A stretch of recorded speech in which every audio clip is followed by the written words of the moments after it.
Social media platforms Instagram కానీ Facebook కానీ ఎత్తుకోండి, ఎక్కువ మంది యూజర్స్ ఎక్కువ ఉన్నారు, బాగా యూత్ అయినా కానీ అందరూ కూడా యూజ్ చేస్తున్నారు. సో అవి కూడా హ్యాక్ అవుతున్నాయి. సో వాళ్ళు అంత పెద్ద నెట్వర్క్ ఉంటుంది, ఉన్నాయి, అవి కూడా ఎట్లా హ్యాక్ అవుతున్నాయి ఇన్స్టాగ్రామ్ కానీ ఫేస్బుక్ కానీ అకౌంట్స్?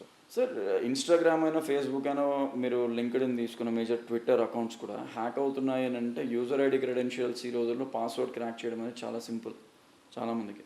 ఇప్పుడు నేను జీమెయిల్ ఓపెన్ చేసేసి గూగుల్లో నా పాస్వర్డ్ ఎంటర్ చేసే బాక్స్ వస్తుంది జీమెయిల్కి, అది ఓపెన్ చేసినప్పుడు కరెక్ట్గా కోడింగ్ తెలిసిన వాడు వెనకాలకు పోయి దాని కోడ్ ఓపెన్ చేసి అంటే ఇన్స్పెక్ట్ ఎలిమెంట్ అని వస్తుంది ఒకటి, రైట్ క్లిక్ చేస్తే అది ఓపెన్ చేస్తే నాకు తెలుసు ఎక్కడికి పోతే ఆ పాస్వర్డ్ మారుస్తాను, అక్కడికి పోతాను, దాన్ని ఎలా మారుస్తానంటే కొత్త పాస్వర్డ్ పెట్టను, ముందు ఉన్న పాస్వర్డ్ ఫంక్షన్ కాకుండా డిజేబుల్ చేసేస్తాను. ఓకే ఓకే, దానికి ఒక SQL ఇంజెక్షన్ కమాండ్ పెడతాను, ఆ వెబ్సైట్ నా కంట్రోల్లో ఉంటుంది. తర్వాత పాస్వర్డ్ పనిచేయదు, ఆ పాస్వర్డ్ పనిచేయనప్పుడు నేను ఎన్నిసార్లు ఫర్గాట్ పాస్వర్డ్ కొట్టా, ఇక్కడ నేను కంట్రోల్ నా దగ్గర ఉంది, తర్వాత నేను పాస్వర్డ్ మార్చేసుకుంటాను, వాడు అకౌంట్ డిలీట్ చేయలేడు.